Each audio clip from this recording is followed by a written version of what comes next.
बेरमपुर मध्य प्रदेश की वादियों में बसा एक खूबसूरत गांव। लेकिन इस गांव में छिपे थे कुछ ऐसे भयानक रहस्य जिन्होंने उस सदी में निवास करने वाले साहसी लोगों के दिल में भी एक खौफ पैदा कर रखा था।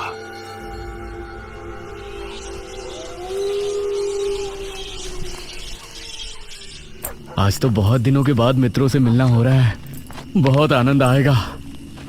अरे मदन, कहाँ जा रहा है इस समय? पिताजी, मेरे मित्रों से इतने दिनों बाद मिलना हो रहा है। वो सुबह होने पर वापस नगर चले जाएंगे। अरे तुझे पता नहीं क्या, आज शनिवार की रात है।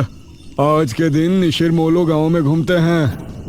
पिताजी, चाहे निशिर मोलो आए या नरकासुर, मुझे आज मेरे मित्रों से मिलने से कोई नहीं रोक सकता।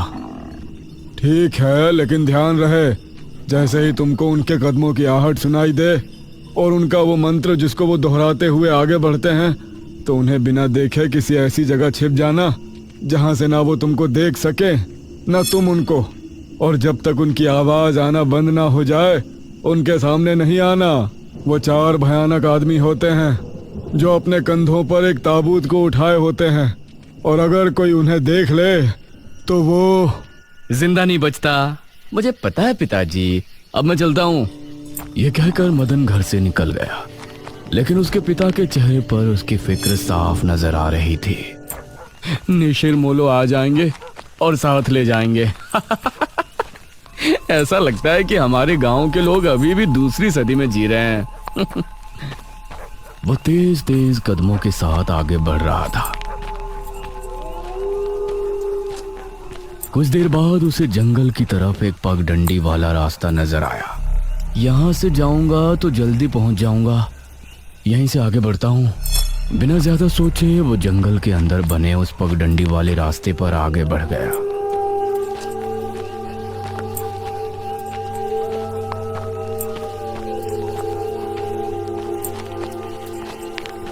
आज तो बहुत मजा आने वाला है, मिलकर खूब मदिरा पान भी करेंगे। तभी उसे भारी कदमों की आहटों के साथ कुछ आवाजें सुनाई देने लगी। इन आहटों और आवाजों को सुनकर वह एकदम से चौंक पड़ा और उसकी आंखें डर से बड़ी हो गईं। हे भगवान! वो जल्दी से झाड़ियों की तरफ भागा और उनमें छिपकर बैठ गया। वो झाड़ियों की ऊंट में बैठा लंबी लंबी सांस ले रहा था। वो आवाजें अब और ज्यादा साफ होने लगी थी। उसे यकीन था कि अब वो लोग उसके करीब ही आ रहे हैं। उसने धीरे धीरे छिपकर अपनी एक आंख से उनको देखा और वो हैरान रह गया।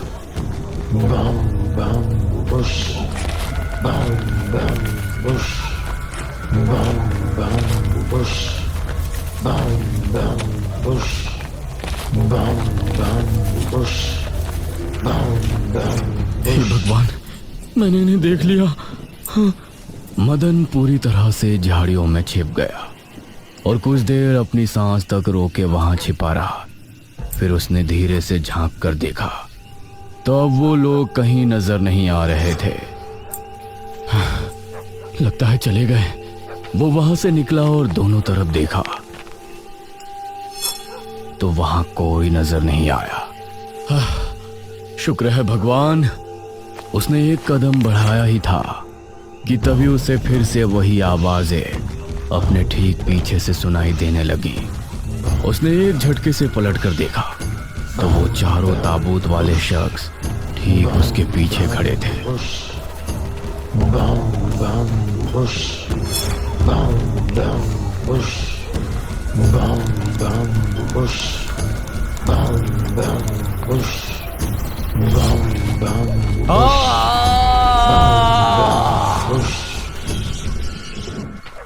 इस तरफ जब देर रात भी मदन वापस नहीं लौटा तो उसके पिता को उसकी चिंता होने लगी। उसने गांव के एक आदमी विपुल को साथ लिया और जंगल की तरफ रवाना हुआ।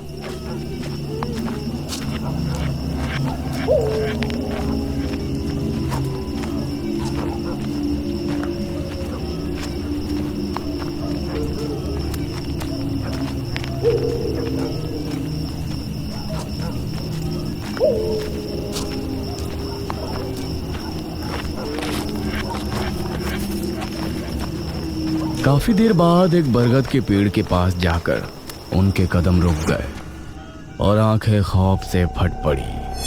उन्होंने मदन को रहस्यमयी परिस्थिति में पाया। उसके चेहरे पर डर और आंखों में खौफ ऐसा नजर आ रहा था कि जैसे उसने हादसे से पहले बहुत ही भयानक मंजर देखा हो। मदन! 400 साल बाद अंधेरा जंगल, सुनसान रास्ता, चारों तरफ सिर्फ पेड़ पौधे और कोहरा। मेघना उनके बीच अकेली खड़ी थी। कोई है क्या? यहाँ कोई है? उसने कुछ कदम आगे बढ़ाए। उसके सवाल का कोई जवाब तो उसे नहीं मिला, लेकिन कुछ टपकने की टप टप की आवाज अब उसे बराबर आ रही थी। मैं यहाँ क्या कर रही हूँ? कौन लाया है मुझे यहाँ पर? वो खुद को वहां पाकर बहुत परेशान थी। तभी उसने देखा कि कोई चीज उड़ती हुई उसी की तरफ आ रही है। वो उसे हैरानी से देखने लगी। पास आने पर पता चला कि वो कोई विशालकाय भयानक पक्षी था। बचाओ! मेघना उससे बुरी तरह से डरकर भागने लगी और वो उसका पीछा कर रहा था। मेघना ने उसे पीछे पलटकर देखा तो वो उसको पकड़ने ही वाला था, लेकिन तभी मेघना एक पेड़ से टकराई। उसने देखा कि उस पेड़ से हरे रंग का पानी टपक कर नीचे गिर रहा था। मेघना उस हरे पानी को गौर से देख रही थी। तभी अरे ओ मेघना, उठ जा यार, कब तक सोएगी? मेघना आंखें मलते हुए नींद से जागी। उसने देखा कि सुबह के 9 बज चुके थे। ओह शिट, हम तो लेट हो गए। तूने मुझे उठाया क्यों नहीं? मेघना अपनी एक पार्टनर इशिता के साथ दिल्ली में रह रही थी, जहां वो एक लैब में काम किया करती थी। दोनों ने साथ नाश्ता किया और फिर तैयार होकर अपनी लैब के लिए निकल गई।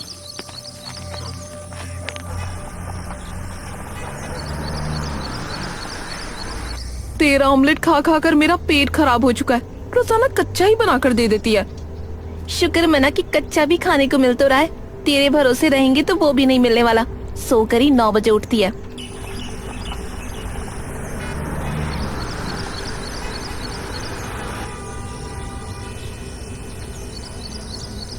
ये दोनों लैब में पहुंची और वहां जाते ही इशिता के पास प्रोफेसर जयदेव की कॉल आई।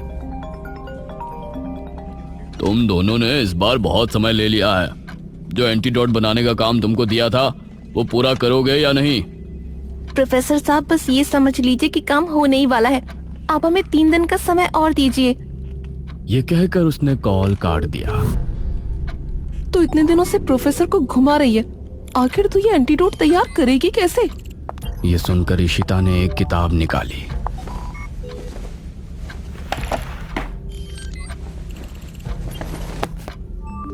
यार देख ये किताब, इसमें बहुत से ऐसे लिक्विड के बारे में लिखा है जिनकी कहानी पुरानी दंत कथाओं और लोक कथाओं से जुड़ी है। तो तू कहना क्या चाहती है? मुझे इस किताब में बहुत ही अनोखे लिक्विड के बारे में पता चला है, जिसे मृत्युंजय अमृत कहते हैं। हम उस लिक्विड का टेस्ट करेंगे और अगर वो हमारे काम का निकला तो उसे यूज भी कर सकते हैं। मृत्युंजय अमृत? देख, मैं तेरे साथ कहीं नहीं जाने वाली हूँ। ये सब बातें बकवास होती हैं। अरे देख तो सही, इस पेड़ से हर पूर्णमासी की रात ये हरा लिक्विड टपकता है। तभी मेघना ने देखा कि उस पन्ने पर किसी मृत्युंजय अमृत के बारे में लिखा था और उसमें ठीक वही पेड़ दिखाया गया था जो मेघना रोजाना अपने सपने में देखा करती थी। मतलब उस हरे पानी की बात ही इस किताब में लिखी थी। हे भगवान, क्यों हिला डाला ना? है ना इंटरेस्टिंग? मेघना ने कुछ सोचा और फिर जवाब दिया, हाँ, तो हम दोनों कल ही बेरमपुर गांव के लिए निकलते हैं।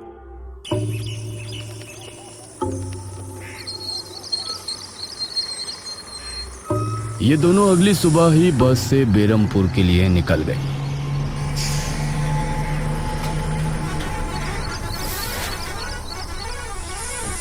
वैसे एक बात बता, तू मेरे साथ वहां जाने के लिए एक ही बार में कैसे राजी हो गई? मेघना ने सच को छिपाते हुए कहा, ऐसी अनोखी चीज देखने के बाद भला कौन नहीं होगा जो इसको देखना नहीं चाहेगा? ओहो, ये हुई ना बात। मैंने तुझे पार्टनर बनाकर कोई गलती नहीं की।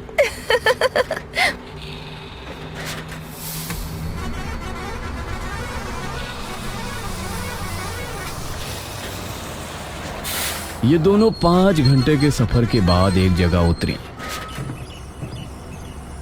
इनके ठीक सामने एक बड़ा सा गेट था जिस पर नाम लिखा था बेरमपुर। इशिता और मेघना ने जैसे ही गेट के अंदर कदम रखा तो अचानक से मौसम बदला। सूरज मानो बादलों के पीछे छिप गया और एक हवा अपने साथ आंधी ले आई। अरे वाह, गांव का मौसम तो बहुत ठंडा है। इधर गांव के लोग भी अचानक बदलते मौसम को देखकर हैरान रह गए। अरे ये क्या, अभी तक तो काफी गर्मी थी, ये अचानक आंधी कहां से आ गई? मुखिया जी, लगता है बारिश भी जरूर आएगी।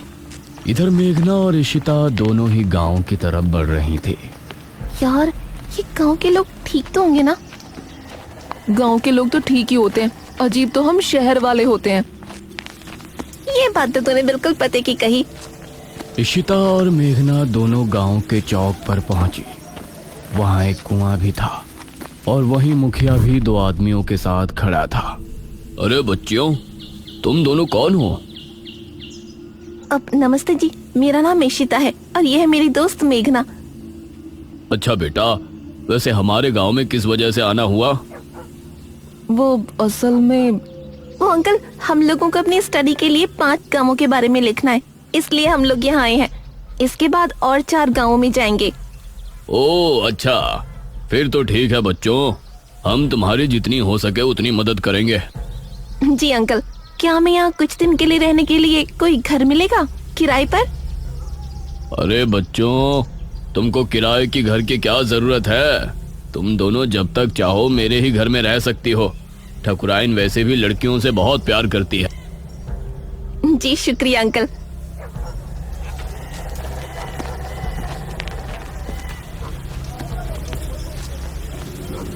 मुखिया इशिता और मेघना को अपने घर ले आया।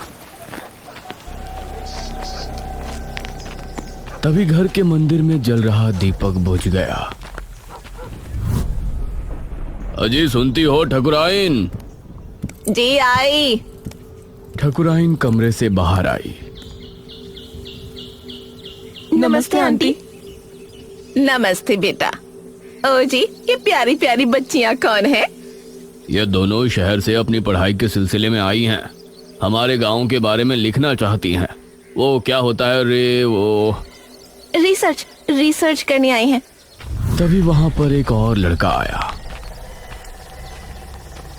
क्या कहा? हमारे गांव पर रिसर्च? इशिता और मेघना ने उसे देखा। भला हमारे बेवकूफ गांव में आपको क्या मिल सकता है? ये सुनकर इशिता और मेघना हैरान रह गई। चुप करो अनुज, ऐसे कोई अपने गांव में बोलता है क्या? ये मेरा बेटा है अनुज। अनुज ने मेघा और इशिता की ओर देखा और उन्हें हाथ जोड़कर नमस्ते किया। नमस्ते बेटा अनुज, जरा इन दोनों को वो खाली कमरा दिखा दो जो तुम्हारे कमरे के बराबर में है। ठीक है पिताजी, आओ देवियों। देवियों? अनुज कॉरिडोर से होते हुए उनको कमरा दिखाने ले जाने लगा। इसी समय गांव के मंदिर में बैठा पुजारी भगवान की आरती कर रहा था। तभी अचानक से दिया बुझ गया। ये संकेत तो ठीक नजर नहीं आ रहे। हे प्रभु, रक्षा करना। वैसे आप लोगों को रिसर्च करने के लिए यही गांव मिला था? अरे हम लोगों को 5 गांवों के बारे में लिखना है, तो इसीलिए जो भी गांव पास दिखा चले आए। इसके बाद और किसी गांव में जाएंगे। अच्छा, वैसे यहाँ कुछ ऐसा है जो कि रहस्यमय या ऐतिहासिक हो? हाँ है ना, एक राजमहल। राजमहल यहाँ? हाँ, 400 साल पहले जो यहाँ के राजा हुआ करते थे, उनका महल। वैसे अनुज, क्या तुम हमें उस महल में लेकर चलोगे? हाँ, तुम लोग जाना चाहोगी तो जरूर। तो ठीक है, रात को जब सब सो जाएंगे तो हमें वहाँ ले चलना। यह सुनकर मेघना इशिता को हैरानी से देखने लगी। रात के समय तुम लोग मजाक तो नहीं कर रहे? नहीं, हम तो चलने को तैयार हैं। तुम्हें डर लग रहा है तो बताओ। मेरा गांव है ये, मुझे क्यों डर लगेगा? ठीक है, ले चलूंगा, लेकिन पिताजी को और माँ को पता नहीं चलना चाहिए। ग्रेट। तो बताओ किस टाइम आ रहे हो? 12 बजे तक पिताजी और माँ दोनों सो जाएंगे। मैं उसी समय तुम लोगों को ले आऊंगा। हाँ सही है। ये कहकर अनुज ने उन्हें कमरे में छोड़ा और वहां से चला गया। ये क्या? हम तो उस मृत्युंजय अमृत के बारे में पता करने आए थे ना। अब हम ये राजमहल क्यों जा रहे हैं? अरे उसको सीधा पूछते तो उसे शक हो जाता ना। आज हम राजमहल चलते हैं और फिर कल उसे जंगल जाने को कहेंगे और वहाँ जाकर बातों ही बातों में उसे मृत्युंजय अमृत के बारे में पूछेंगे। ये सही है। इस तरफ गांव के लोग मौसम के बदलती ठंड से बहुत हैरान थे। पुजारी बार बार आसमान की तरफ देख रहा था, जहां उसे काला अंधेरा इधर उधर घूमता हुआ नजर आ रहा था। करीब 12 बजे जब मुखिया और उसकी पत्नी गहरी नींद में थे तो अनुज कमरे से निकला। अरे लगता है आ गया। इशिता ने उठकर दरवाजा खोला। हाय अनुज। तुम लोग तैयार हो? हाँ चलो, हम तो रेडी हैं। तो चलो। अनुज इनको लेकर घर से निकला और इन्होंने 2 गलियां पार कर ली थी।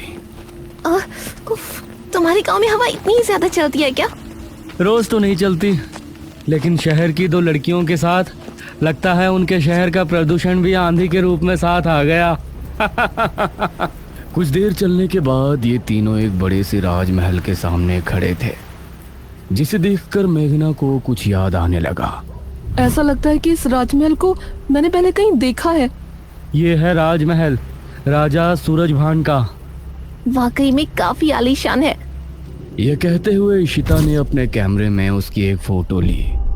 हमें खिड़की से अंदर जाना पड़ेगा, इसका दरवाजा सालों से जाम है। ये तीनों एक खिड़की के रास्ते राजमहल में पहुंचे और वहां की हर एक चीज मेघना को जानी पहचानी लग रही थी। इस तरफ गांव में आंधी का बहाव बढ़ने लगा था। सभी अपने अपने घरों में आराम से सो रहे थे।